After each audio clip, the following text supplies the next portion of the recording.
Today we're having a special episode where I'll be interviewing Harry Beecher Stowe, the author of Uncle Tom's Cabin. I am so excited to have her here tonight. Thank you, Dawn. I'm also very happy to be with you today so we can discuss the important topic of censorship. So let's get started. What has helped you develop the strong opinion you have against slavery, and what has made you the author that you are today?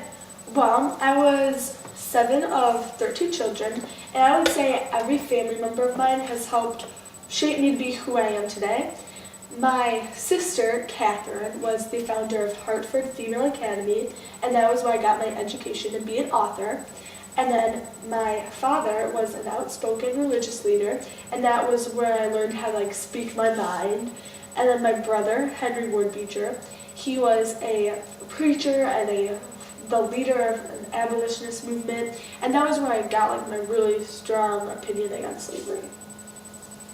Sounds like your family has really impacted your life. They sure did, Dawn.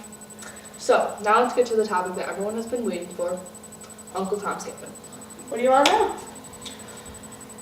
What topic have you brought up in this book that made it so controversial and targets for censorship?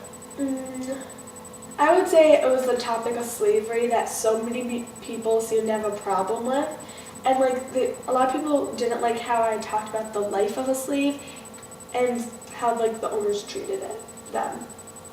Who do you think supports you most as an author? I would say people against slavery support me the most because they want more people to know how terrible slavery is. So, who do you think are your opponents, and why would they want your book censored? Definitely my opponents would be slave owners because they think extremely upset at how I show them in a negative light, and they also think that what I wrote in my books isn't true, and they don't want the public to believe that's actually how they treat their slaves. And then also one of my opponents would be the NAACP because of my use of the N-word in my stories. So, do you think the reason that the NAACP has your book censored is a good one? Absolutely not. That's what people actually call them, and that's what slave owners refer to them as. And so I was just showing another way that the slave owners are inconsiderate to African Americans. So why do you believe that your book shouldn't be blacklisted? I don't think it should be blacklisted because I want more people to know how terrible slavery is. And maybe not every single slave's treated that badly as in my story how they're treated, but there's some that are. And the more people that are aware of this is the more chance of this slavery being banned. That's a really good point, Harriet. Yeah, thank you. And also if people don't want to believe what's in my stories is true, you don't have to. It's up to them.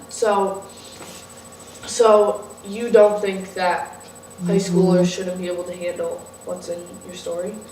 No, the students they should know what's going on in the world that they're living in, and slavery is a big part of our history. Well, thank you so much for coming on today's show and for giving us your input on why your book is censored. It was my pleasure, Dawn. Nice meeting you.